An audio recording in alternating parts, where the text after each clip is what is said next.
Hello and welcome to the Cloud Solutions EcoCast event brought to you by Actual Tech Media. On today's event, you'll hear from expert presenters at Nutanix, Igneous, and Unitrends. Thank you, sponsors, and thank you, attendees, for joining us on today's Cloud Solutions EcoCast. We at Actual Tech Media created the EcoCast and MegaCast event series to help educate IT professionals such as yourselves to learn about the most innovative enterprise-grade solutions available to you today to help you to do it all in one place and to get all your questions answered without ever having to leave your home or office. And you also have a chance to win some very cool prizes as well. My name is David Davis from Actual Tech Media, and I'm excited to be your moderator on today's event. Now, before we get started, we have a little bit of housekeeping we first need to cover. Now, we do have some awesome prizes to give out on today's event. 3 Amazon $500 gift cards. I'll talk more about those in just a moment. Questions. We want this to be an educational event, so I encourage you to use the questions box on your console. We'll be doing our best to answer every one of those questions, and like I said, I'll save up the best questions for our expert presenters when we do our Q&A sessions. Social. We want this to be a social event, so I'll be talking about how you can use the event hashtag over on Twitter, like I'll be doing throughout the event. And finally, resources. In the Handouts tab there on your audience console, right next to the questions box, click on Handouts, and you can download handouts from today's presenters. On today's event, we have 3 $500 Amazon gift cards to give out. You must be live on the event to qualify. I'll be verbally announcing the prize winners after each presentation on the event today. Now, to be eligible for these prize drawings, there are some legal prize terms and conditions that you must meet. Those can be found in the Handouts tab. There's a link at the bottom that says Prize Terms and Conditions. That'll take you to our website, which is events.actualtechmedia.com. All prize winners must have been an IRS Form W-9. Now, through the MegaCast and EcoCast event series, we have had generous attendees donate thousands of dollars to selected charities that you see on the screen there. So thank you in advance if you should choose to do that.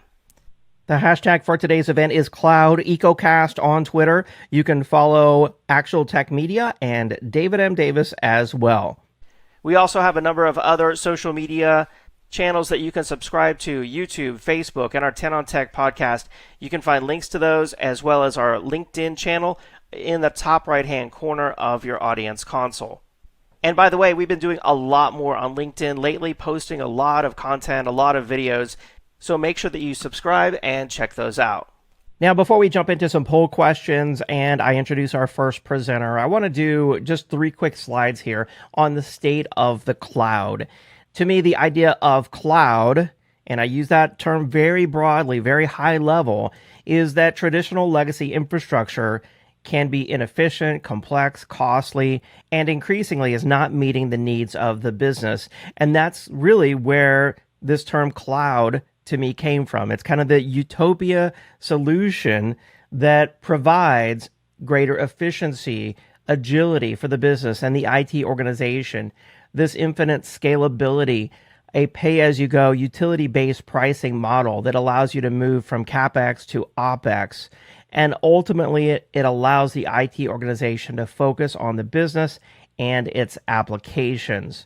But there's a lot of confusion around cloud. So much so that when people say cloud, we really don't know what they're talking about anymore.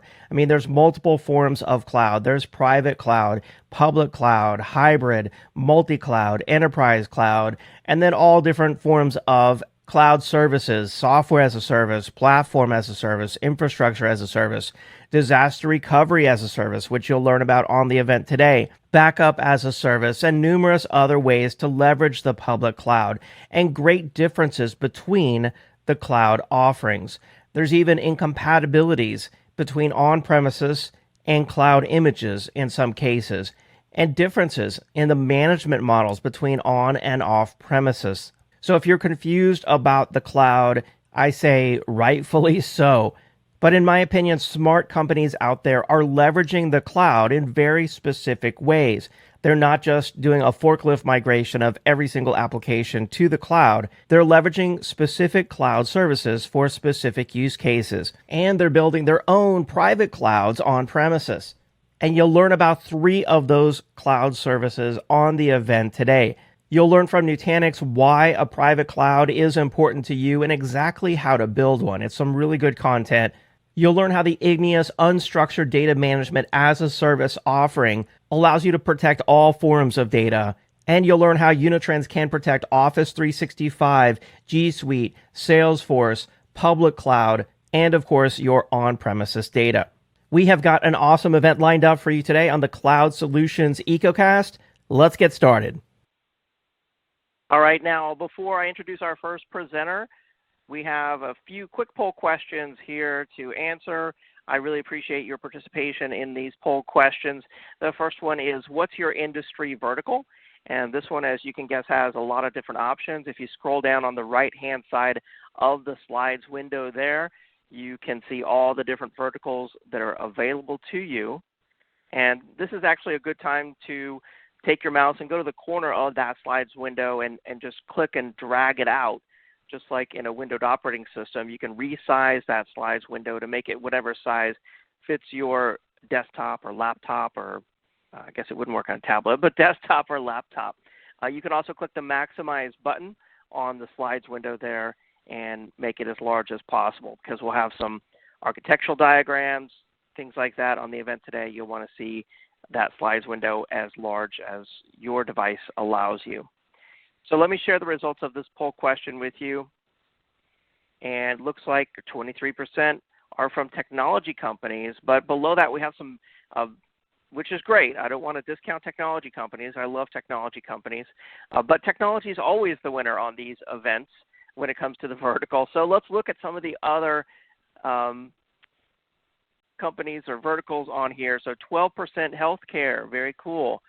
10% manufacturing. It's cool to see verticals getting into or interested in cloud solutions that might not be thought of as typical rapidly innovative verticals. So that's very cool. We also have state, federal government, higher education, local government, K-12, 8% nonprofit. Very cool stats. So thank you for answering that poll question. Second poll question here is, how many people work at your company? Should be an easy one to answer. And while you're answering that poll question, I want to say thank you to everyone out there who responded and posted in the questions box there. Hello from places like Detroit, Dallas, Houston, New Jersey, Ohio, Pittsburgh, Southern California, Dallas, Minnesota, Charlotte, North Carolina, Augusta, Atlanta, Baltimore, Seattle, and then even places around the world. I saw Guam, Africa, India, all sorts of countries around the world. So thank you, everyone, for joining us on today's Cloud EcoCast. All right, looks like everyone has responded to that poll. Really appreciate that response. I'm going to share the results and take a look at that. 18% from mid-size, 100 to 500 employee companies, 13% from small companies today. Very good, very nice, thank you. 14%, 2,500 to 5,000, and 17% very large companies, 10,000 plus. So real good representation all across the board. Companies of all sizes are interested in leveraging cloud in some way. And that brings us to this question, which is, what's your time frame for updating your existing or selecting new cloud solutions? Basically interested here to find out if you have a current project planned around some form of cloud, and if so, what's the time frame? So I'll leave that question up for you for a minute here to answer, and then I'll introduce you to our first presenter. And in the meantime, let me respond to some of these questions or comments that are coming in. Hello from Rhode Island, Arizona, Illinois, Philadelphia, Ohio. Thank you, everyone, for responding and commenting on the event. We have so many fantastic fans of the EcoCast and MegaCast series. I really appreciate everyone taking time out of your schedule to join us. All right, looks like most everyone has responded to that poll question. Thank you very much. And with that, I'm excited to introduce our first presenter on today's Cloud EcoCast. I now welcome Krishnan, Director of Product Marketing at Nutanix. Krishnan, thank you so much for being on the event today. Thank you. Good to be here. Great to have you on. Take it away. Awesome. Thank you so much. Well, thanks to all of you for joining this EcoCast. And what I want to really kind of do over the next 20 minutes or so is kind of go over, why you need a private cloud and how do you go about building one, right? So, and I work for Nutanix. I'm a part of the product team here, so deeply care about this adoption and this the tailwinds behind this movement towards private cloud and eventually hybrid cloud, right? And I want to start by trying to, let's reminisce around why this has gotten the kind of uplift that it has, right? Infrastructure is hard. It's got, you typically, if you're in the infrastructure or the operations team, you typically find yourself having to work with multiple vendors, negotiate amongst them, and then carefully put these elements of technology together, integrate them in a way that it is best suited to run your workloads, data, and services, deploy it, manage it across these specialist teams, and when it comes to, when things happen, stuff always happens, troubleshoot those issues across multiple teams in these grand war rooms and multiple, pies of pizza, and then you spend some of those weekends having to run those really, really painful upgrades, right? While ensuring that one upgrade does not break the rest of the system, and before you know it, 3 years hence or 5 years hence, it's time to refresh it all over again. So it really does not do very well in kind of setting ourselves, right? Leaders and practitioners within the IT infrastructure and operations organization. It doesn't set us up for success. It keeps us in the speeds and feeds and not on the services and applications and transformation that our businesses are looking for. So what we really want, right, like customers of infrastructure, what they really want is public cloud like IT, right, where infrastructure becomes someone else's problem. That way, us as members of the IT organization can focus on delivering what the business needs when it needs it, and pay for exactly what we need as opposed to having to make those 5-year investments that are incredibly risky and expensive, and really kind of focus on innovation as opposed to managing the plumbing, right, the speeds and feeds and infrastructure complexity. And in reality, right, the public cloud has served that purpose, and that's why as of 2006, although not so much now, there was this mandate to move to public cloud, right? Just get rid of infrastructure. However, since then we've realized that the public cloud is not suited for all workloads, right? There's issues around where data exists, right? Moving data from place to place, as you all must know, is expensive and it introduces latency in the application experience. So in reality, applications should go to where the data is as opposed to the other way around. Secondly, there's this growing concern around regulations, right? So there's a lot of mandates around where data should exist, how it should exist, and how long it should be retained, and what kind of security measures should be placed around it. Thirdly, there is this perceived loss of control when you go to public cloud because there's no cloud out there that truly offers 100% guarantee against attacks or data loss, right? So we having to retain that control within the private data center or the private cloud would alleviate some of those concerns. And finally, as democratized as the public cloud is, there's unpredictable cost overruns because it's a tap you can turn as wide open as you want, right? So there's the risk around that as well.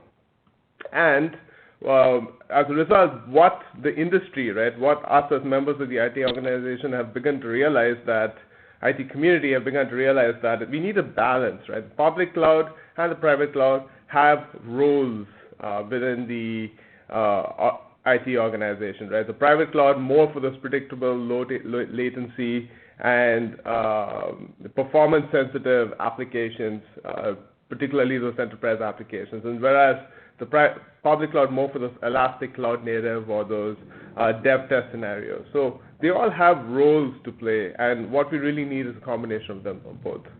So what I'm going to focus on this time around is just the private cloud aspect of it, right? How do you bring that insight? How do you bring public cloud insight so that you get all the benefits of the public cloud, the control and the measures that you have in the private data center?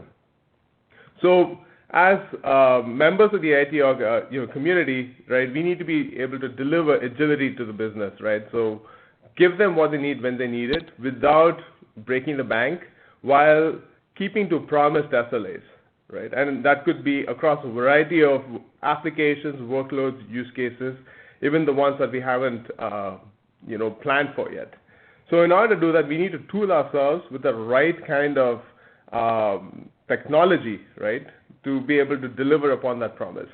At first, what you need is simple and scalable infrastructure, right? You need to ensure that this is a model that emulates public cloud-like consumption, where you can start small and scale out infinitely with a lot of automation built into it so that the infrastructure is resilient, it's easy to manage, right? And once you've done that, you need a layer of data services, because data is king, and the sum of all data is the sum of all knowledge that the organization has today, right? So it's all about data. And with the growing amounts of unstructured data like file data and object data, we need to be in a position to be able to preserve that in addition to all the structured data that is databases. Next, you need to be able to enable sysadmins or IT infrastructure practitioners, operations people, to be able to scale massively. It's no longer sufficient to go from a 1 to 10 VM ratio to a 1 to 100 VM ratio. We need to be able to scale ourselves to be able to operate farms and farms of machines and VMs and applications that reside within them, right? So 1 to 1,000, 1 to 10,000, 1 to 100,000. And you can only do so by being able to automate as much as you can when it comes to infrastructure and operations, right? The typical day-to-day repetitive mundane tasks, if you will. And really kind of go farther by enabling self-service capabilities that truly represents what you have in your private cloud to be able to deliver IT as a service to stakeholders in the organization. Once you've gotten that far, you need to be able to ensure everything that you have in your private cloud, and that means having the right business continuity practices, such as backup, long-term retention, and disaster recovery. And finally, and certainly not as a final step, but what's most important across all these stages is to have a strong security posture and a strong governance practice that enables the IT organization to be able to govern all the infrastructure, applications, data, and services that reside in the private cloud, while still being able to charge back based upon which departments or business units or stakeholders are consuming resources from this private cloud. So let's talk about the first piece of it, right? Simple, scalable infrastructure. So what you should be able to do is take this otherwise very complex legacy infrastructure made up of, compute farms and storage farms with, storage networks and virtualization layers and applications that finally run into that, and really bring it down to a single form factor. And this is something we pride ourselves at Nutanix for having accomplished, right? So bring it to that single form factor that can run on a variety of hardware platforms based upon the relationships that you have, and is infinitely scalable based upon growth of consumption or increased number of customers or users or applications as they're being added onto your platform, that is able to support a variety of virtualization layers or container services, right, such as AHV, ESXi, Hyper-V, or Kubernetes, and really kind of weave that into the day-to-day infrastructure management, right? So it's natively a part of how you manage infrastructure as opposed to a separate tool set to manage virtualization and your container services. And this is what really is the value that should be harnessed to be able to run like a cloud organization, a cloud-powered organization. So now clicking down into what needs to be the critical criteria for this underlying infrastructure. So it has to be easy to operate, right from day zero to day end, all from one single user interface, not from a multitude of them where you need to bounce from one tool set to another to correlate what you're seeing from one tool and another to try and understand what's going on in your infrastructure. And secondly, it needs to be intelligent. It needs to be able to place data or rather applications where the data exists, right? So by this co-location, you're able to ensure that you're maximizing efficiency and performance while reducing IOPS. And it should also be intelligent enough to move these applications and data across the cluster into other nodes based upon the resources available. So you're minimizing slowdowns, maximizing performance, and increasing efficiency as a result of that.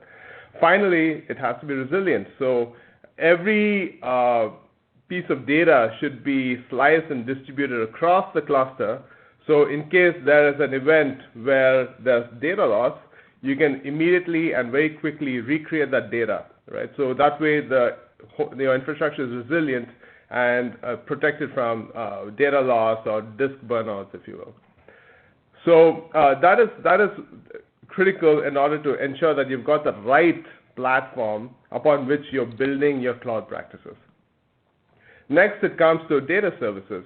And in order to do that, you need to be able to build in some of these data services onto your your cloud-like infrastructure. And at the very first, you need to be able to manage block data for those virtual machines, for those database workloads or email systems.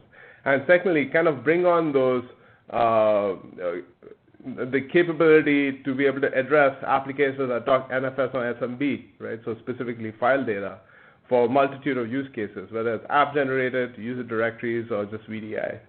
And thirdly, object data, specifically when it comes to retention or dev test use cases and such. And it should be able to scale non-disruptively as the data grows, as the infrastructure grows. It should be self-managed and try and automate as much of those otherwise mundane tasks that happen with legacy, storage technology. And finally, give IT administrators the tools they need to ensure that they understand the nature of data, the consumption of data, as in addition to being able to govern who and how gets access to the data. So next, we need to focus on the automation layer, right? So here's where it's important to unify the operations mode for your infrastructure and what runs on that infrastructure from a lifecycle perspective, right? And to do that effectively and to enable IT administrators to move at the speed of cloud, they should be able to non-disruptively scale up and scale out based on their needs, right? So to do so, they should be able to easily acquire the infrastructure they need for the added capacity they're looking for, slot it in. All the additional resources should be auto-discovered and become a part of the cluster, and find and automatically move workloads and data to that newly discovered resource. So that way there's a capacity expansion as a whole that's automatic. Secondly, it should be simple to manage and use, all from one single user interface with all the capabilities to manage storage, compute, virtualization, and your container services, along with the additional unstructured data services, to be able to run operations off of it for anomaly detection to ensure that you're able to understand what's going on with the infrastructure on a day-to-day basis, to be able to automate some of the remediation capabilities through simple things like IFTTT-driven playbooks, right, for automatic remediation. So all of this keeps IT administrators away from the speeds and feeds and focused on more of the strategic projects and tasks that they need to help keep the business competitive. And then, when it comes to those upgrades, to have single, one-click upgrade processes using software that understands the dependencies that exist between the BIOS and the virtualization layer and the other infrastructure software that runs on top of it. And with this inherent knowledge of the dependencies, it should be able to orchestrate these updates across the stack, right from the hardware, firmware, right up to the virtualization layer and beyond, and give the IT administrators the confidence to be able to do so during work hours as opposed to have to do them on the weekends. And finally, to enable IT administrators to take a data-driven approach for growth, right? So based upon behavioral analysis that understands how infrastructure is consumed based upon the current set of applications and services, but also enable IT administrators to do what-if analysis for new workloads or for a new swath of users that are coming onto the system, right? So they're able to scale out based on exactly what they need and not lock up budget on infrastructure that otherwise would not be used. And when you've begun to automate infrastructure management, the next is to turn towards how, trying to figure out how to deliver IT as a service. And to do that, it's all about being able to, basically build an inventory of all those most frequently requested tasks or services, whether it is instantiating VMs or delivering LAMP stacks or setting up a Kubernetes environment or deploying some sort of a data mart, right? So to kind of take stock of all those most common requests and blueprint them, right? And define what the state of that application, right, would be at each stage of its life cycle, right? From when it's deployed to when it needs to be scaled to upgrade, so you're able to apply the patches as soon as it's available to ensure that there's no security loopholes, and eventually when the application is of no use anymore, to be able to delete it, right? And then once you've defined these blueprints, to be able to be in a position to publish these quote-unquote apps into an app store that's then available to all the stakeholders in the organization, right? So that way, whether it's a business analyst looking for a data mart or a developer looking for a LAMP stack, they're able to self-serve and achieve instant gratification, right? So this saves IT admins, up to 4 hours a day just serving on IT tickets, and also enables the stakeholders to be able to get the services they need when they need it. Finally, when you've achieved that level of automation, it's all about business continuity, right? And how do you do that? You need to have a strong practice around DR first, right? So you've got your primary sites. You should be able to, based upon SLA's promise to the business, whether it has to be active-active, near sync, which is, maybe a 5-second late, RTO, or RPO, or an async, which is more of an 1-hour RPO, to be able to do so with a secondary site, or eliminate the capital expenses required for a secondary site and consume disaster recovery as a service, right, where you're able to subscribe for the service without locking budget into a secondary data center you hope to never use.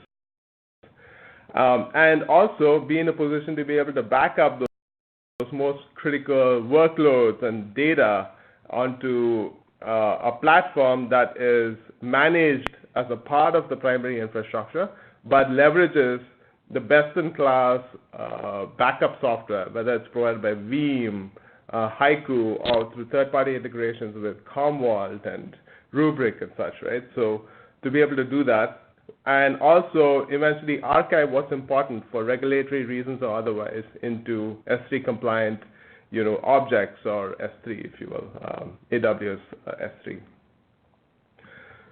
So finally, when you've built this entire stack, which now becomes your private cloud, you need to have a strong security stance, right? So at first, it's all about encrypting the data. That's a core of your information technology asset, right? So make sure encryption is the standard, and key management is a part of the infrastructure management software. And outside of that, to ensure that you're able to secure the applications through microsegmentation and other application security practices. And eventually, secure the private cloud itself by ensuring that there's strong capabilities around authentication, authorization, and governance, and automated and periodic compliance checks to ensure that your environment is not out of compliance at any point of time, and ensure that it has an ability to be able to self-heal at any point of time if it goes out of compliance. And also to ensure that you're able to build the right certification and standards into this entire environment as well, whether it's FIPS compliant and whatnot, right? And flexibility is key because there's a large ecosystem of software and solutions out there that need to be supported in your private cloud environment based upon when the situation calls for it. So that is important as well. Finally, to really be a service organization, you should be able to attribute consumption and costs based upon where the consumption exists, right? Based upon actual consumption, based upon actual usage, based upon TCO, not just based upon infrastructure consumption. And having an ability to do that is important. So this eventually would help you achieve what you would need to build your private cloud within your organization. And Nutanix is presently in the best place to kind of provide that capability within IT organizations as being the undisputed leader for hyperconverged infrastructure, which is the base foundation upon which you build this cloud-like infrastructure, along with the other software capabilities that are required to achieve private cloud.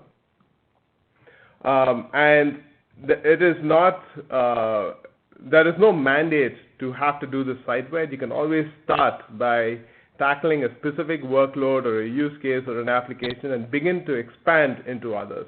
So there is no mandate to adopt private cloud as a disruptive change within the IT organization, but more so start small and gradually grow, which is a capability that the public cloud has always expounded. And when things go wrong, you have the backup of a really strong support organization that has a really high customer satisfaction and a 90+ net promoter score for greater than 4 years.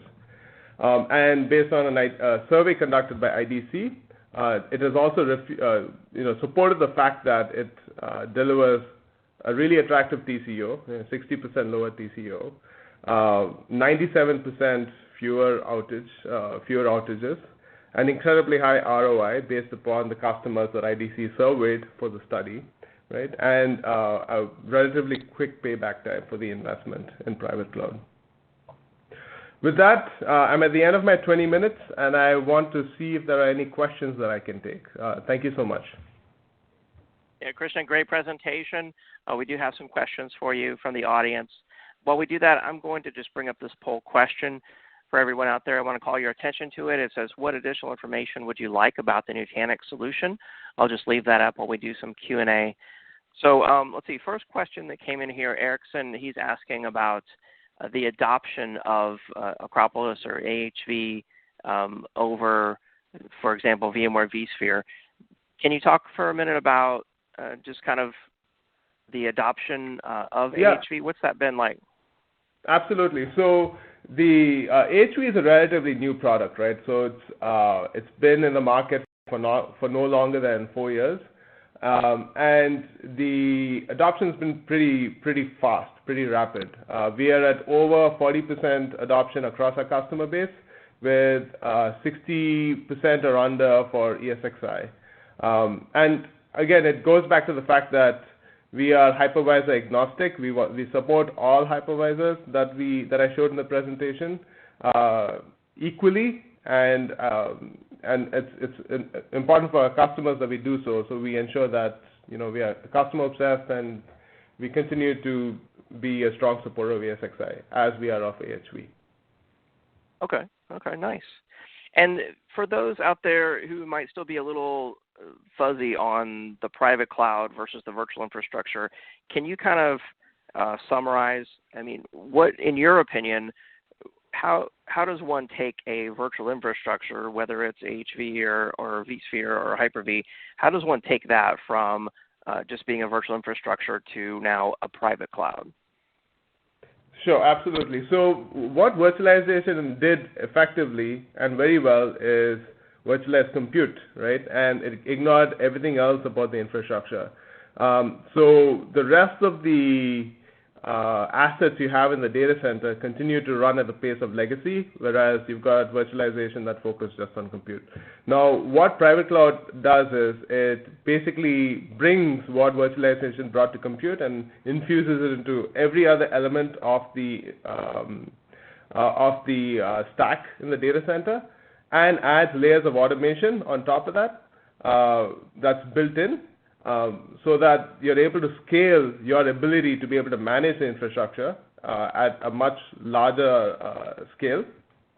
And finally, are able to deliver IT as a service. So once you truly find yourself to be a service organization, that's when you've achieved private cloud-like operations, if you will, right? So without having these tools in place, it's really hard to do that.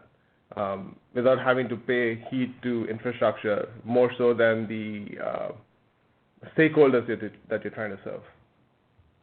Yeah, great point. That's an important clarification. Another question here, they're asking to kind of add on to the AHV question we were talking about earlier. What's the migration like from an existing hypervisor, say vSphere, to AHV? Are there tools, or how do people make that jump? Because I'm sure not everyone out there has the luxury of just having a brand new greenfield application, to deploy. How does that migration typically work? That's a great question. So we have a free tool called Move that we offer to our customers and non-customers. Anyone can access it. That enables IT admins, sysadmins, Word admins to basically migrate from ESXi or Hyper-V to AHV. And do the reverse, right? So it's not one that basically brings you to AHV and locks you into AHV.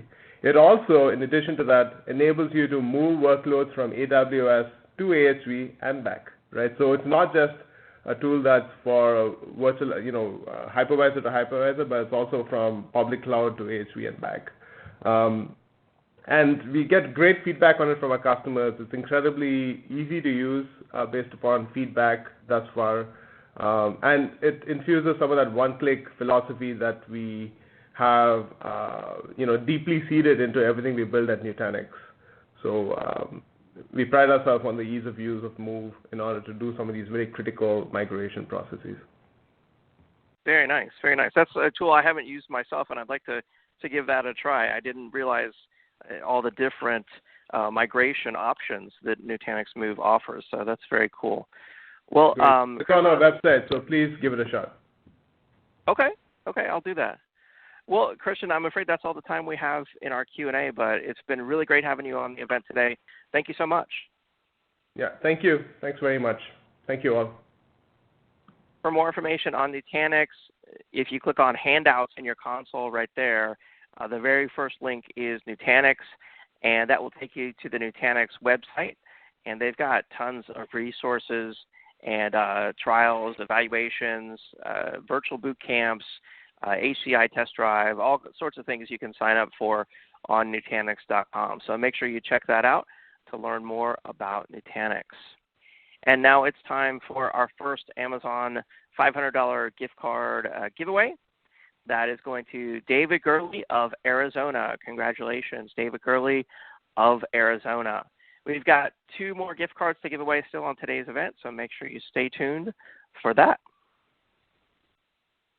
And with that, it's my pleasure to introduce Mr. David Clements, Information Systems Leader at Igneous. David, are you there? Yes, I am. Hi, David. Hi, David. Thanks for being on. Take it away. Certainly. Thank you for inviting us to the Cloud EcoCast today. Yeah, thank you. It's great to learn more about Igneous. Okay, so let's jump right in. So what does Igneous do? So Igneous does unstructured data management as a service. And so what is unstructured data? Unstructured data is that vast or growing amount of file and object data within your environment This is the type of data that has a lot of potential to add value to the business, but is basically held hostage in various storage silos all around your business. And so I'm David Clements, and I am the Director of the Solutions Architects here at Igneous. And I'll go through unstructured data management as a service as we provide it today at a very high level. And then what we'd like to do is kind of get into debunking some of those myths about how you can't move large amounts of data, specifically to and from the cloud. So our discussion today is going to focus in on secondary storage. This is really kind of the largest set of unstructured data within your environment. Is how do I protect that data, and how do I take advantage of the cloud economics? But an unstructured data management solution is not a full solution without the ability to have visibility into your data and just have action-based mobility for that data going forward. So it's more than just backup and archive. It also should support your unstructured data anywhere it lives within your environment and at scale for everyone within the business.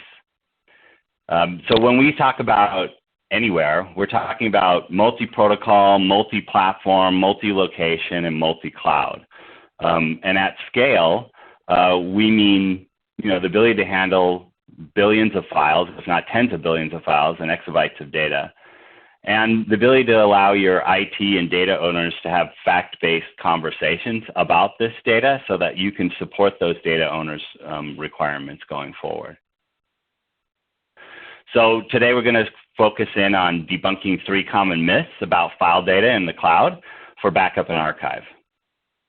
So myth 1 is it's too expensive for ingress to the cloud.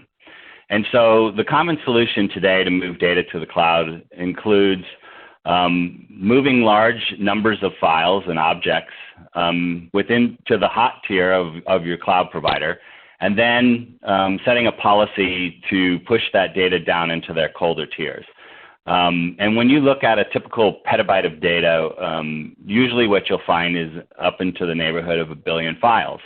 And so when you start talking about backup, data protection, archive type workloads, and moving that petabyte of data or more into the cloud, and moving billions of files, you're talking about costs that can add up very quickly. So it's about it's about a 0.055 per 1,000 objects you move up to the cloud, and so that can very quickly add up to a large amount of money. And so with Igneous, what we can do to help you there is we actually package up those files. And so if you have large amounts of small files, they'll be packaged up into 100 megabyte blobs. And then that dramatically reduces the cost of pushing that data up into the cloud. It basically can reduce that cost 100-fold, so down to like $500. So I'm going to go ahead and open this up for the survey question. Absolutely, yeah. We have a question here for everyone out there in the audience, and that question is, how much file data do you think your organization manages? And I'm curious to find out the results of this question as well. So it goes all the way from less than 250 terabytes up to more than 10 petabytes, or I don't know, and that's a valid answer as well. So let's give this question a minute, David, and I'll share the results with you. Yeah, hence the reason why protection is not enough. Visibility is key. If you don't know how much data is in your environment, you should have insight into that. That's right. That's right. You can't protect it if you don't know what it is or where it is. Yeah, you can't understand the cost either. Absolutely, yeah.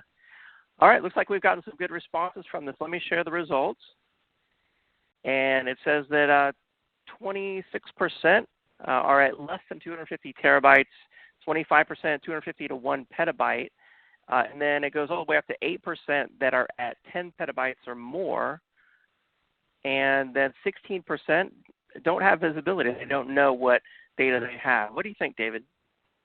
Excellent. That's a pretty good distribution. I think we see this distribution quite often, but it's very good to give people an idea of kind of thinking about their data in this way and how they can take advantage of the cloud and what those economics might be. Absolutely, absolutely.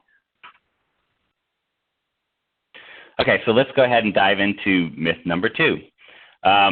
A lot of organizations, especially the organizations that are at the high end that have tens of petabytes of data, think it's cheaper to back up and archive on-premise. And so let's go through that situation.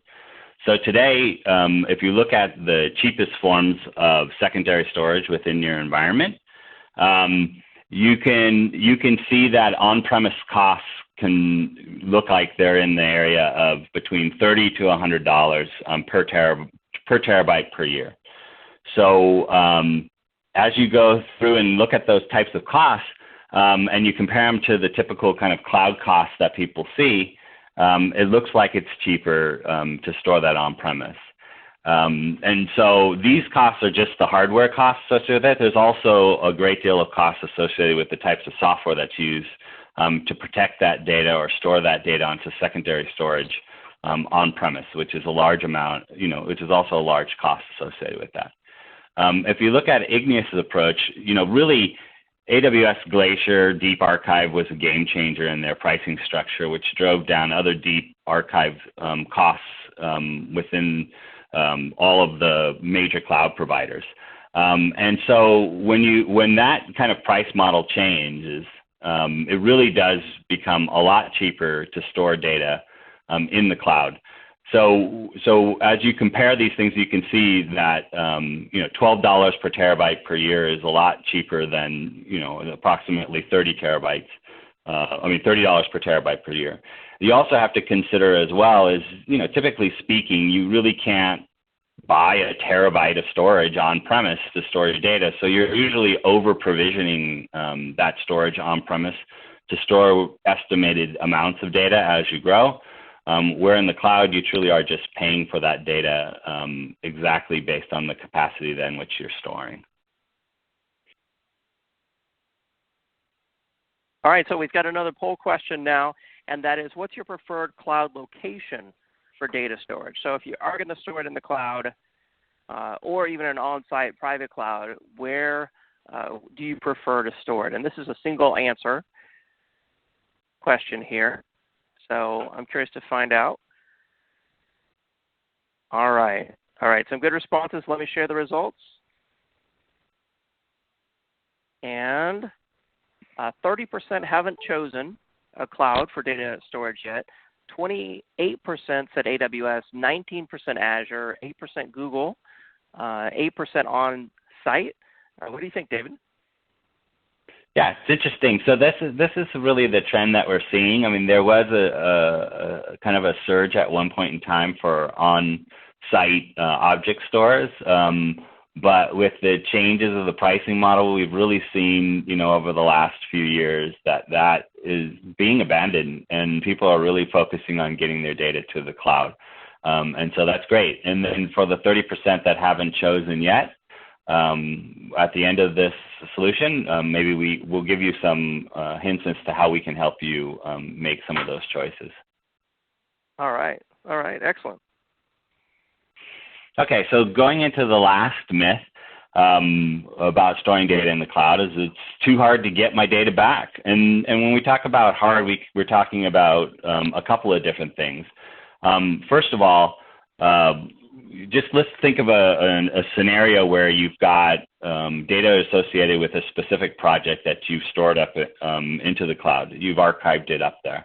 And so when you look at that data, that you store in the cloud, there's just a large amount of objects stored up in the cloud. And so the ability for you to be able to understand which one of those, which objects were associated with that project, how do you retrieve back, a large amount of files, like 50,000 files?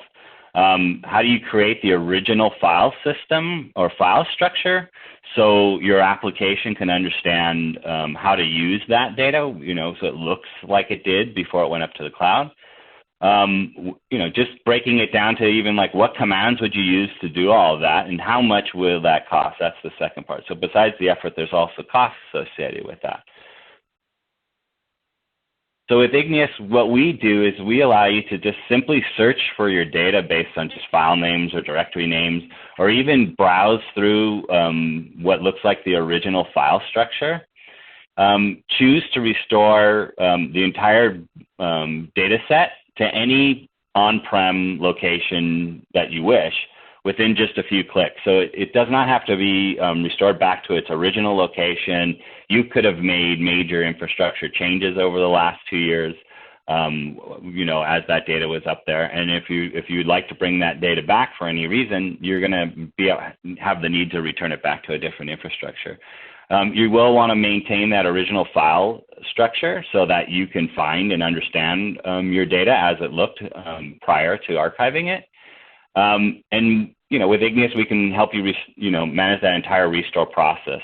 And it really minimizes the costs associated, with that restore. So when you look at, a common restore set of 50,000 files coming back from an environment like Deep Glacier, and taking advantage of the way that we store data, I mean, you can really do a restore for $5, for less than $5, and that is a significantly reduced cost associated with doing that than the time and effort it might take to call back tapes and get that all mounted just through the time and effort of the personnel alone within your environment. So kind of thinking through the different scenarios and the myths that we've busted, and if you look at the idea that you can't move large amounts of data to the cloud, I mean, you start to think about the ability to move data into the cloud for around $500 for a petabyte of data, to store that data at $12 a terabyte, and to pull back common data set for under $5. I mean, these costs are much lower than any kind of on-prem costs. So as a recap, Igneous is here to deliver unstructured data management as a service to your organization, which means we can handle multi-protocol, multi-platform, multi-location, multi-cloud. We're very much at scale. Our customers today are those customers that have over tens of billions of files, and storing exabytes of data is easily managed with Igneous. And we will give you the visibility and the ability to discover your data so you can have those fact-based conversations between IT and data owners. Lastly, what I'd like to leave you with is there's a link here. You should be able to go up and click that link within this slide. And if you do that, we can help you get a personalized estimate of cloud cost for your secondary data storage. Very cool. I just tested that link, and yep, it does work. So this is a quick and easy form to fill out and get a personalized estimate of cloud costs for secondary data. I encourage everyone to check out that link. In fact, I'm going to post it in the audience chat as well. Because if you haven't clicked it yet, I'm going to advance to the next poll question, and I'll bring that link back so you can click it in the chat as well. So the question on the screen now is, what additional information would you like about the Igneous solution? I'll just leave that up while we do some Q&A here, David. So the first question I want to ask you is, you mentioned, I believe, in your presentation, which is where this question must have come from, how is it that you save 100 times in ingress fees to the cloud? Sure. So the ingress fees to the cloud basically today is a file per object upload. And typically that data is then stored in some level of hot tier. That hot tier has a minimal requirement of storing that data, which is around 30 days. So even if that data only resides in that hot tier for, let's say, an hour before you've marked it and you've automatically moved it down to an archive tier, you're going to pay that minimal 30-day charge. So when you combine the costs of, what could be billions of puts, and the cost of moving that through the hot tier down to the archive tier, that becomes a great deal more expensive than the Igneous approach, which is to move large numbers of small files into singular 100 megabyte blobs that can be pushed up to the cloud. So there's far less puts up into the cloud, and we can move that data directly into that deep glacier, deep archive glacier tier, and all of those costs combined can really reduce that. And it is quite typically 100-fold if you look at that. Wow, that's very cool. Okay, let's see. Next question. $12 sounds great for a terabyte of storage, but what other costs go into that amount that's different than on-premises storage?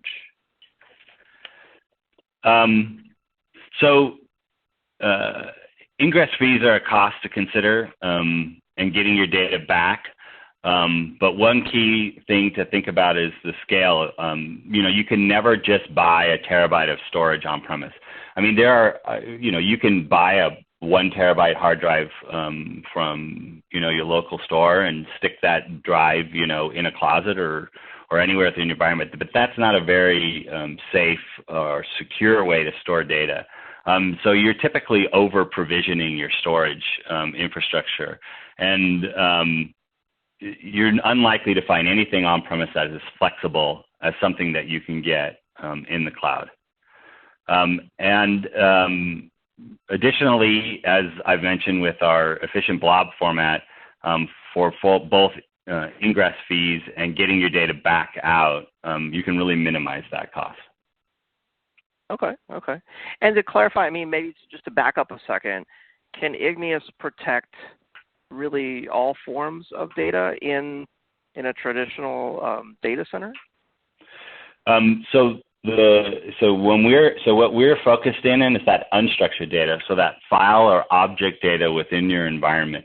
So when it comes down to technically, can we store all forms? If you're storing that data out as file data within your environment, like if you're backing up your VMware environment to a NAS store as files, because we all know those VMs are basically files, then of course we can go and grab that.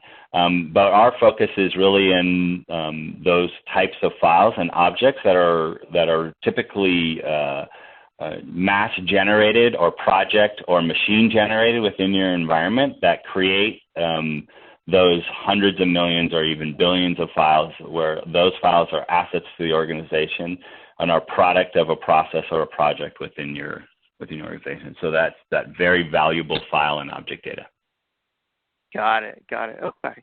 And so, as an IT manager, I had a massive file server, and it was just the biggest headache to protect because it was hundreds of thousands of files. So you all could interface that to that through SMB or NFS and protect all that data. Am I getting it? Yeah. So if you have a NAS infrastructure today, we'll likely be able to just automatically discover the entire NAS infrastructure through our product Data Discover, which you see there's a question here of would you like to test drive that? We have a free test drive for that can be found on our webpage. We'll auto-discover that entire NAS device and can give you visibility into that environment. And then from there, you can establish policies to protect that data in any way that you wish. So in any location, on-prem, or in the cloud. The economics that we're finding today with our customer base is pretty much everybody that we're talking to has a cloud portion of their data protection solution. So yes, that's exactly what we're talking about. Very nice. And I'd be curious, once you provide visibility into these massive file and object stores, how many times do people say, gee, I didn't even know I had that data, and I should just get rid of some of that data and not even protect it? Yeah, so absolutely. So Data Discover is very much built on watching the age of your data.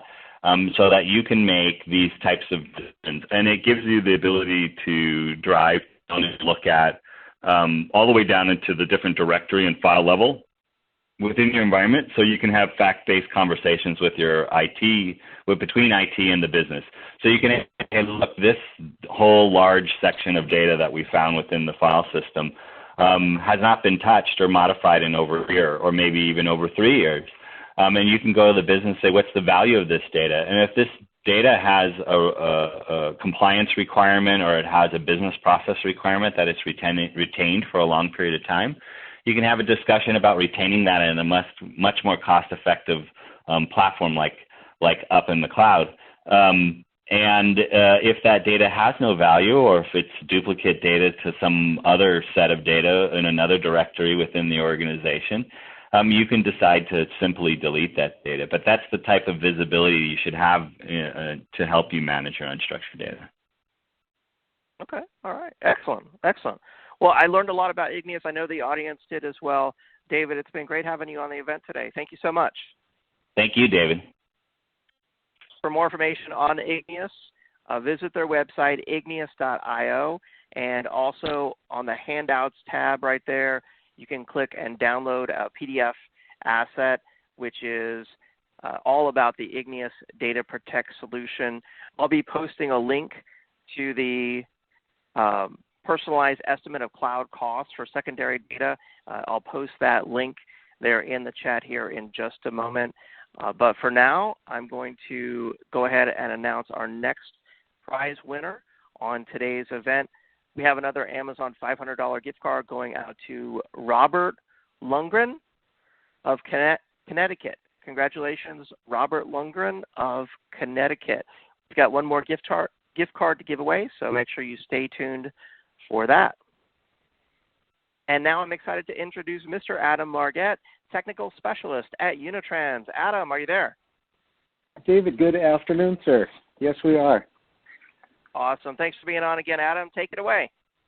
Yeah, we appreciate it. Thank you so much for having us. Happy to be a part of this EcoCast, and a good morning, good afternoon to everyone out there on the line here. Really appreciate you hanging out. I heard we're towards the tail end of today's session, so let's get right into it. As David mentioned, my name is Adam Margette. I'm a technical specialist here with Unitrends. I've served with the company here just a little over 3 years, and prior to that, worked for national solutions provider CDW, if you're familiar with the big red company out of the Chicagoland area.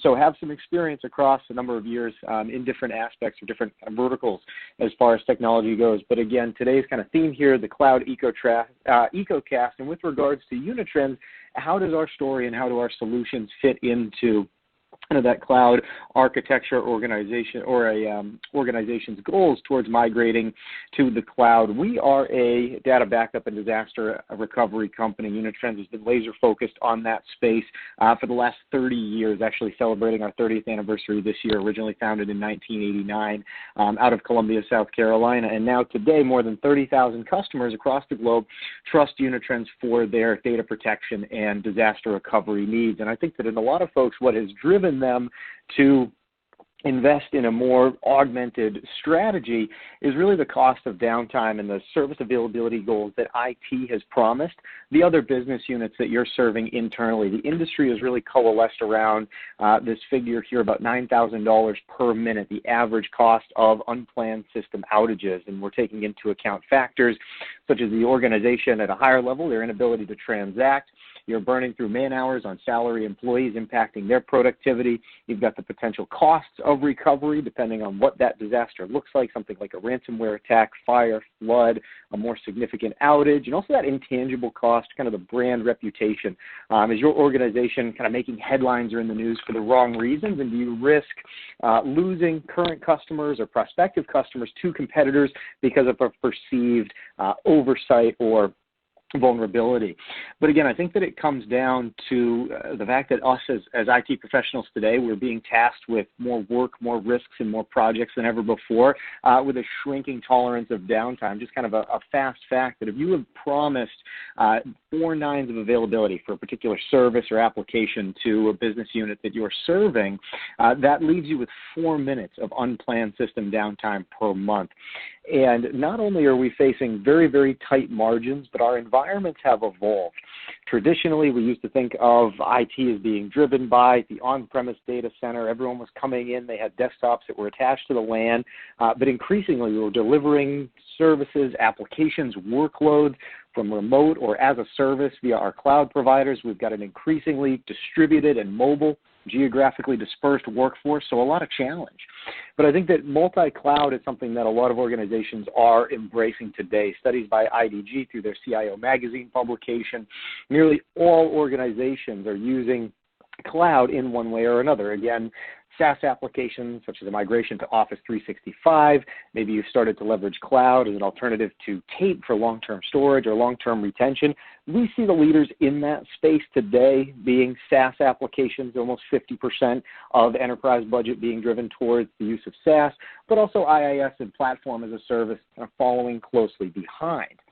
Some of those use cases we see are varied. Some are for production, the ability to extend applications, deliver mobile applications.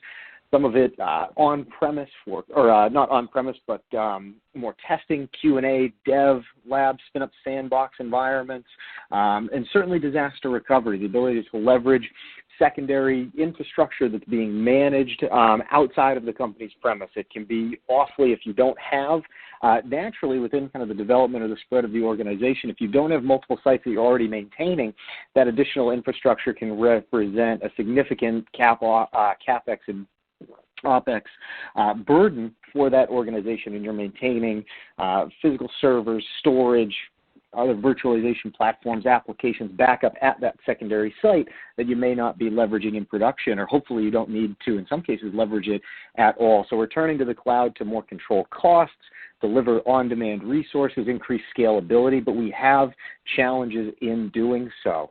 These environments are dispersed. One data protection that you're using on-premise or for a private cloud environment may not play the same and work for a SaaS application. Natively, cloud providers, there are gaps in what they will promise as far as the protection of the actual data itself. They're guaranteeing certain levels of application availability, fault tolerance, hardware redundancy, but again, the IP that is living in those SaaS applications or in those cloud environments is still the responsibility of the organization to protect. And that kind of brings us to our first use case, the ability to protect those SaaS applications, things like Office 365, the G Suite, and Salesforce.com.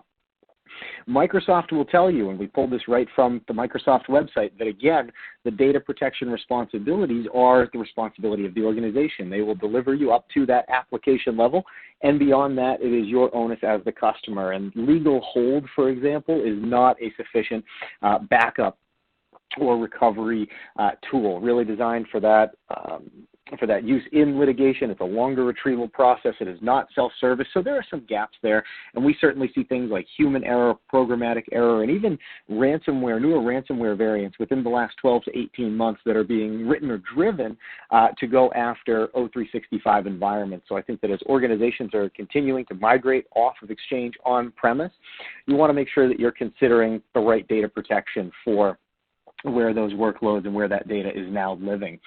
We do have a solution that users can leverage to protect SaaS data, O365, the G Suite, and Salesforce.com. It is a cloud-to-cloud backup service, so we're not requiring to pull data out of the cloud and storing it on-premise. You don't need additional storage mediums, but we're able to fill in some of those gaps, things like self-service recovery, infinite retention of snapshots of the user profiles or the data that's being stored on the tenant, unlimited storage, will auto-discover those new accounts on the tenant. And when you're deactivating an account with Microsoft, you have 30 days before that account and the data is being purged. You can set up shared folders, restore that data to other users' profiles. Again, really fill in that gaps and provide you with that self-service. So we're talking recovery in seconds or minutes, not the hours plus that you're looking at with that legal hold or that litigation hold process. You can leverage the spanning product to run backups on demand or schedule them to run periodically as more defined, and they still provide you with that granular recovery kind of feature set there. So a nice way to fill in some of the gaps with that shared responsibility model through protecting your SaaS applications with that cloud-to-cloud backup service. And the backup copies are actually being housed in a completely separate cloud environment. They are not being stored within that same Azure region. So to guard against cloud-level failure or outages, we can help protect the data in that way as well. Unitrends also has a number of integrations with protecting public cloud environments, and I think that one of the first things is that these environments can be complex and scalable. What instances do we need? Do we have the right amount of resources that are dedicated? When do we need to scale resources up, scale them back? How do we kind of throttle that based on the traffic that we're seeing? It can get very, very complex, even kind of designing out storage. So we want to make the backup and some of the recovery pieces there more simplified and more streamlined for you, the users. Cloud environment's increasingly complex, but we do have a number of use cases here to help folks through. We can assist in cloud migration, disaster recovery, replicating offsite backup copies to a cloud target or a cloud location, and even deploy our enterprise-grade software to back up cloud-based workloads or running instances. So for offsite backup copies and cloud-based instances, you can deploy our Unitrends backup software. It's a virtual appliance. It runs on a hardened Linux kernel or a hardened Linux OS, so we do have some immutability when it comes to how we're handling backup files, when it comes to things like ransomware, enterprise-grade global deduplication, the ability to test in a sandbox environment, recovery point, recovery time actuals, as well as specific application scripts, providing users with that full proof and confidence in their recovery points to come. There's a great deal of automation included within the platform. Locally, you install the Unitrends software as a virtual appliance on top of a hypervisor in your environment, whether it be VMware, Hyper-V, Citrix Xen Server, Nutanix, AHV, but you can also deploy the UB software through the AWS or the Azure marketplaces, and that's where we talk about those two instances. You can deploy that software as a replication target and replicate the backups that you're taking on site, whether they be application-level backups, file-level backups, host-level backups, or snapshots of your virtual machines. Replicate those backup copies to that target where they could even be deployed as a running instance within AWS or Azure. You can also deploy that appliance into the AWS or the Azure environment to protect production, those production instances. We also have a neat little tool called Boomerang, and it's one of my favorite products in the portfolio. Today it works with VMware, and you're going to install Boomerang as a local VM within your virtual environment, and from there you group all of your other ESXi guests into protection groups. These protection groups are paired with a bucket path into an AWS S3 or an Azure Blob Storage bucket, and from there you can replicate those blocks so that we're getting a copy of that data offsite to the cloud target. Now, upon that replication piece, there are no compute or memory resources being required. You don't need a running instance at this time, just the storage costs. If your goal is migration or disaster recovery, you can deploy those blocks into a running instance, and the Boomerang product will handle all of the AMI or AME formatting, for example, natively, so there's no conversioning or manual kind of tinkering there. It will convert those VMDKs into a running instance. So with the deploy function, it's push button failover, and you can spin up those blocks, deploy them from S3 into EC2, for example, and leverage a now cloud running instance. If the goal is migration, you just simply leave it there running, and there's no need to restore it back down to the local site.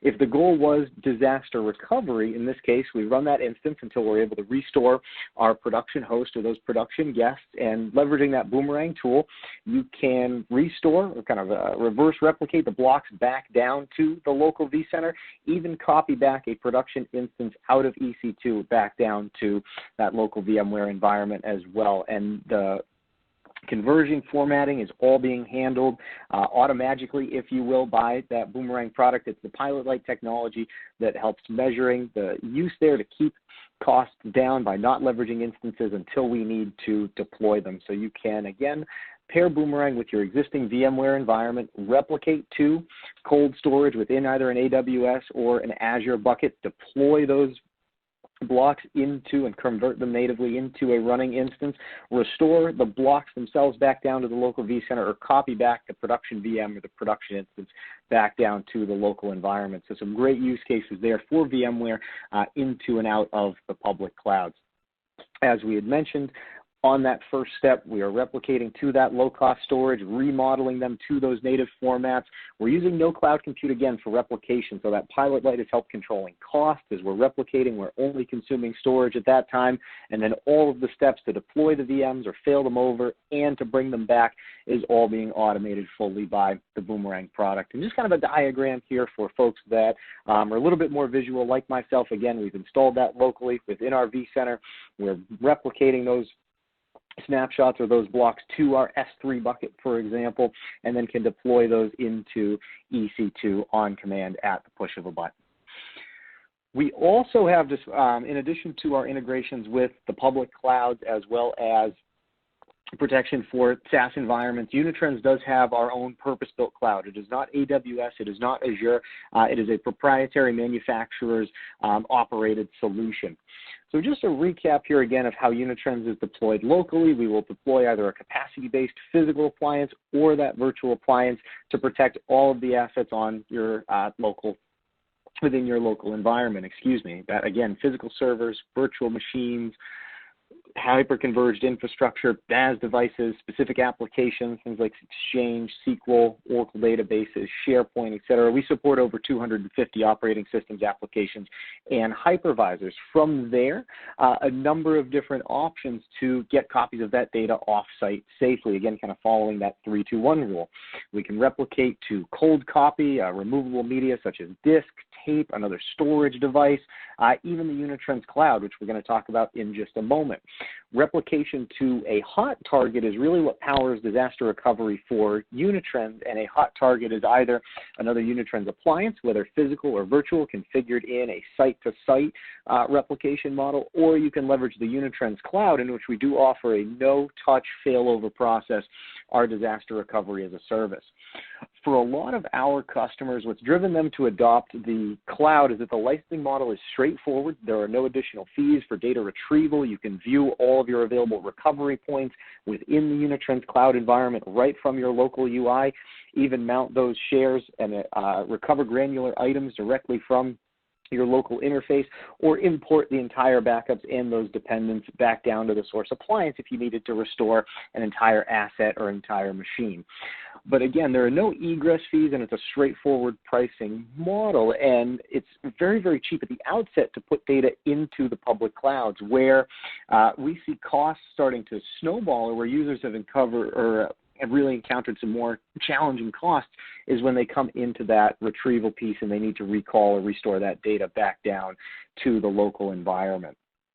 So with our tiered cloud structure, once you've deployed Unitrends locally and you're interested in replicating to the Unitrends cloud, all we are interested in is how much data are you looking to replicate to us. We license that out in 500 gigabyte increments, so again, very granular. So before dedupe and compression, how much are you looking to send to us? What's that raw footprint? I think that it's important to note that there are a lot of manufacturers in the space here that do have a manufacturer's cloud-based solution, and a lot of them require you to license out equivalent capacity to what you're protecting on-premise with an appliance, say, and what you're going to be replicating to the cloud. If you're protecting 10 terabytes with Unitrends and only 2 terabytes of that represents mission-critical machines or mission-critical data that we would require for spin-up or failover, or maybe those 2 terabytes is medical records or tax records that need to be retained long-term, only license out the space that you need. The cloud offering here is fully a la carte, and expand and add capacity or additional services as required as the environment changes or the needs of the organization were to change as well.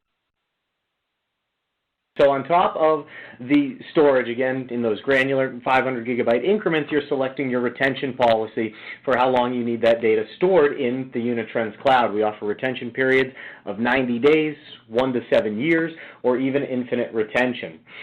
Those backup copies will be stored for you on a grandfather, father, son, or a GFS rotation schedule. So once that retention has been built in the Unitrends cloud, you have access, again, at any time right from your local interface to your most recent 7 daily backups, 4 weeklies, 12 monthlies, and the subscribed number of yearly recovery points here.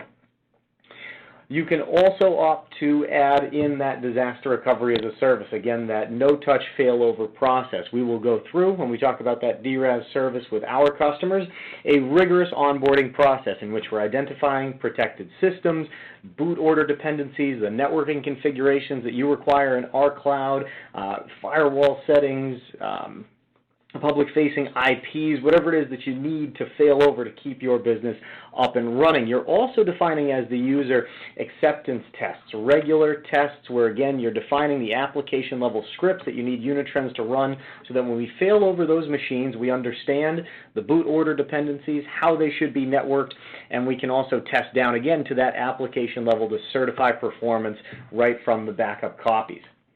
There are 3 levels of this disaster recovery as a service based on the RTO SLA. So we do contractually guarantee these SLAs. There is a fiscal penalty to Unitrends if we were ever unable to meet one of these SLAs. Our premium DRAS is a 1-hour RTO SLA, elite DRAS 24-hour, and standard DRAS a best effort. Any levels of this service can be licensed on a per-instance basis. You can also license out that standard DRAS against the entire replicated volume in the same 500 gigabyte increments that you're licensing the Unitrends cloud for protection of a larger set of VMs or the entire data center. The ongoing application-level testing is on a weekly or a monthly basis, depending on the level of that service. And also note the machine size, the instance that we have on reserve for you, premium, a very robust machine, 24 CPU, 128 gigs of RAM per instance that's being replicated. So that's not the total allotment of CPU that you have in the cloud. That would be on a per instance basis. So the disaster recovery as a service, you would deploy the Unitrends solution locally and replicate to that cloud target. Now, we have provisioned out a stack with available physical Windows VMs, VMs that are running Windows, Hyper-V, and VMware VMs, as well as the storage. When disaster needs to be, or when a disaster is declared, you're making a phone call to Unitrends. We have a 24/7/365 support center based right here in the U.S. down in Columbia, South Carolina. You declare or make that disaster declaration. We initiate what we call our instant recovery process to drive a near zero RTO to bring the machines online in the cloud environment.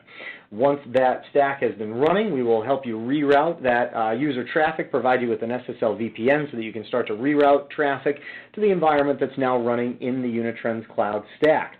We're continuing to back up those instances that are running in our cloud so we don't have this delta or this dead time where we're recovering data that could be multiple days old if you're running in the cloud for a more extended period. We continue to take regular backups so that when we're ready to reseed that data back down to the local premise, you have all of the changes and all of the data that's been created while you were running in our environment as well. When you are ready to restore that local site, we are going to seed that data onto a replacement appliance or a NAS device, track just those deltas, those final deltas, ship that back to you overnight shipping or next business day in the morning shipping so that you can begin to rebuild, that local environment.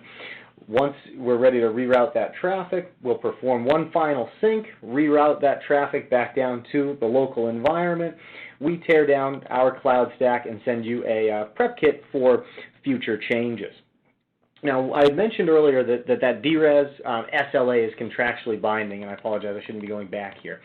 That DRAS contract is contractually binding. The longest it has taken us to spin up a customer's machine was 18 minutes in a real downtime scenario, and we do have a case of one of our customers that leveraged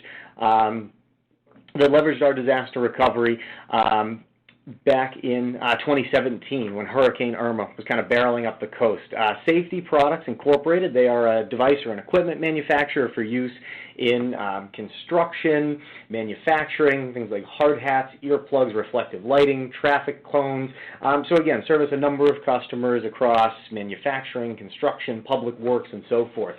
Really mission critical to their operations was a multi-tiered ERP application, and before Unitrends were leveraging Carbonite locally for their backup and trying to leverage some of the VMware native replication between a couple of their environments. They were managing, or between a couple of their sites, I should say. They have multiple locations here and a mix of environments across them, physical Windows and Linux, as well as virtualized servers.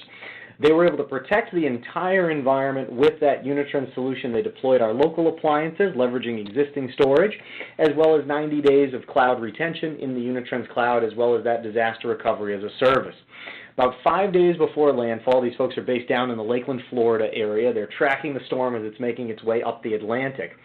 Their central office or central location was right in the path of the storm, so they wanted to reroute employees, get them to safe locations, remote offices, and so forth. So they rerouted and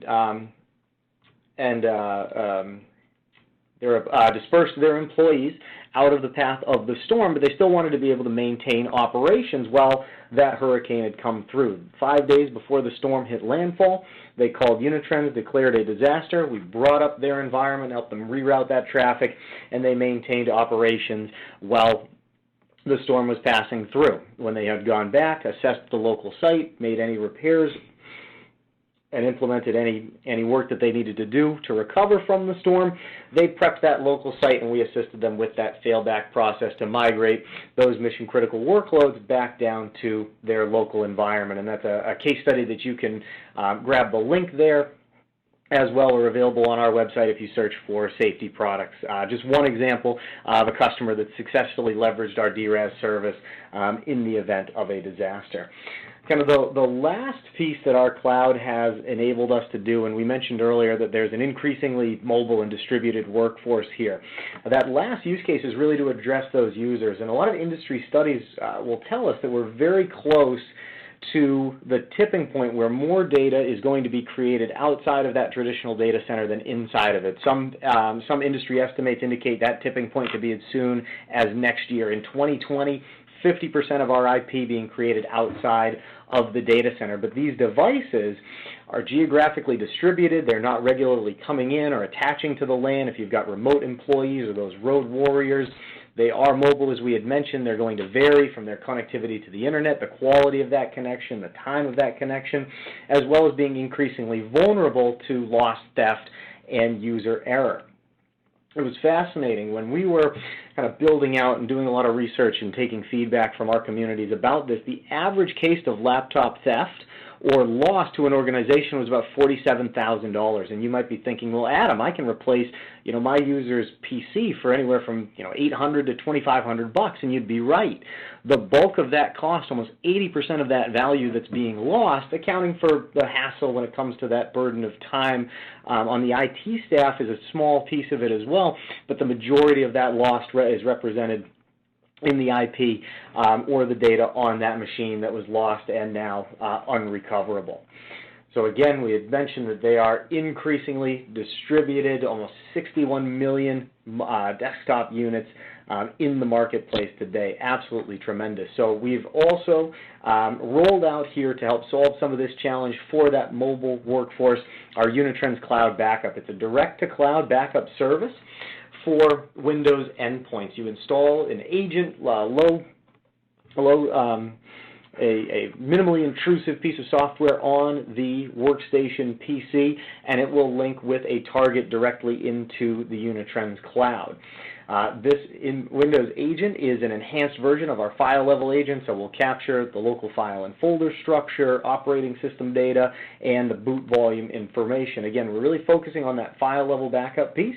There is no appliance necessary, so you can use this as a standalone offering. You can also use it to complement a Unitrends deployment that you have in your data center, but again, this agent will link directly with a cloud instance in the Unitrends cloud. When we talk about that hardening, we recognize that, again, these devices are being carried onto planes, they're on the road, they're not always going to have a stable internet connection or a consistent internet connection. The agent is well equipped to handle these scenarios and that we're not failing or having hanging backup jobs. It expects or understands that, hey, we will have some varying degrees of connection here. Today it is a standalone interface. It is designed to have multiple users. You can leverage multi-tenancy if you're a service provider or if you bill departments for services that IT is providing. You do have that multi-tenancy enabled, but you can also set the role-based access control. So a user could come in and restore items, but maybe not necessarily give them permission to access PCs or backups that aren't their data or that aren't coming off of their workstation. Today, with a subscription, we're protecting up to 1 terabyte of data on the endpoint itself with 30 days of cloud retention, and it's a straightforward per user per month cost. Don't worry about the cloud storage. Let us handle that. We know that there are going to be items that aren't going to dedupe or compress all that well when we're backing up these workstations. So we're interested on what's that capacity on the device itself. We'll worry about the cloud storage on the back end, and if that ends up being we'll give you 30 days of that cloud-based retention here with that. So again, just a snapshot of the interface, very streamlined. We want to make it straightforward, understand protected capacity, completed jobs, the ability to initiate self-service recovery, and you can recover those files from the cloud target to the same device in the event of user error or accidental deletion, or to any other device that has that Unitrends agent installed on it. So we are running for that cloud backup piece a preview program. We plan to go GA in about probably the next 4 weeks or so, but for folks that are interested in this product for their particular use case can sign up for the preview program. You're going to get regular code updates as they're coming out from our product team, get an early look and feel at the product, and ultimately what we want from our community is to have you drive feedback and provide us with what ultimately you're looking for out of this particular solution here. Is 30 days of retention enough? Is a terabyte of capacity is enough?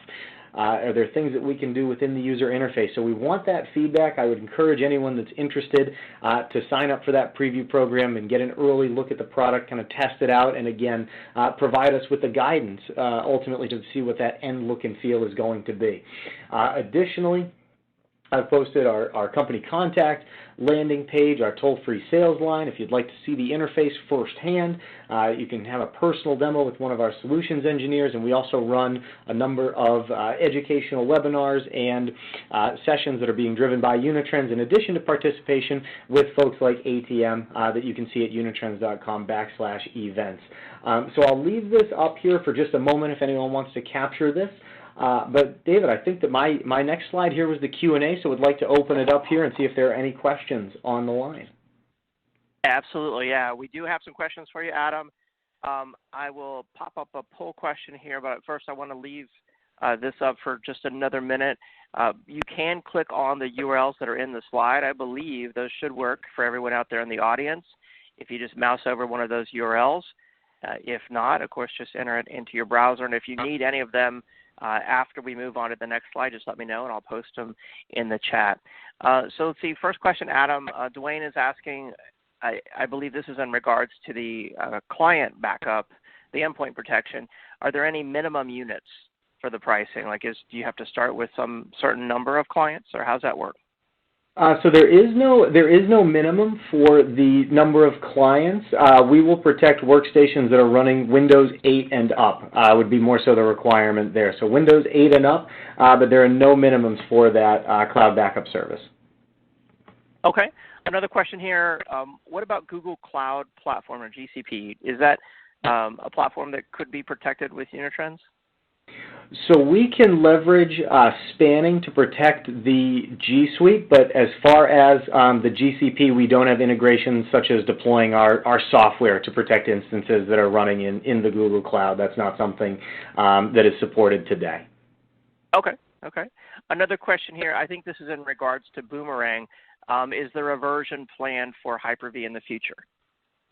It's a great question, and unfortunately, I do not know. But David, if you want to indicate who had sent that question in, I can check with our product management teams and see if I can get a more concrete answer to see if that's something that's on their roadmap. Okay, nice. A question here from Seth. He's asking about monitoring the status of backups, I guess, before and after and ongoing. Maybe a demo would be good for him to see it in action, but can you just talk for a minute about, how do people know that the backups are really successful? So I think that the biggest thing when it comes to the backups being successful comes with our recovery assurance testing, and that's driven through what we call data copy access. So the data copy access is a job that you will configure to run against backups that have been taken. We'll certainly notify folks of any failures that occur, warnings that are occurring as the backup process is being taken. But even if a backup is completed seemingly with no errors to our system, we still understand that things can go wrong underlying within the applications or something as maybe as sensitive or finicky, if you will, as like a SQL database. And we've backed up an instance and all of a sudden, hey, we've got some corrupt data in here we're not able to restore.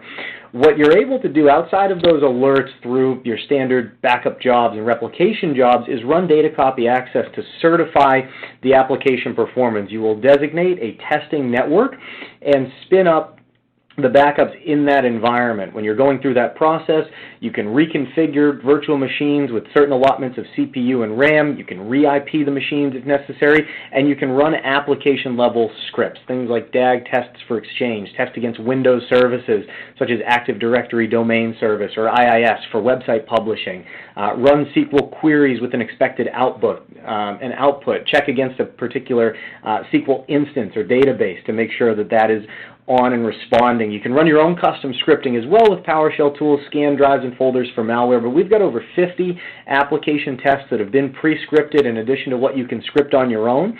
And that for us, because we're going to spin them up in the sandbox, we're able to verify recovery point and recovery time actuals. So we do have that compliance piece of the reporting, but the second layer where we go a little bit further than that screenshot verification is actually logging into the machine and running those application level scripts so that we can test and certify that yes, if we needed to recover this particular asset, virtual machine application, we have confidence in its performance and that when we recover it from that particular backup, it's been tested, we can anticipate how it's going to work and that all of the services or the databases are aligned on and responding. Excellent. Yeah, I like that. That way you know that the backups were successful and you've tested everything. And I mean, that's great for compliance as well. You can prove that yes, you do have data protection in place and you could recover if there were a disaster. Another question here, Morgan is asking... Oh, David, sorry, I was just going to mention that those reports from a compliance standpoint, the recovery point, recovery time actuals, as well as the result of the application level tests are easily exportable from the UI into a PDF or a CSV. So exactly like you said, if you need to hand that to management, a director, compliance officer, an auditor, that's all easily exportable information right from the user interface. Nice. All right. Another question here along the lines of the notifications. Morgan is asking, can we set up automatic email messages to be notified when the backup is done and successful? So you can, Morgan, you can fully customize the alerts. They will be pushed out through a notification icon in the user interface.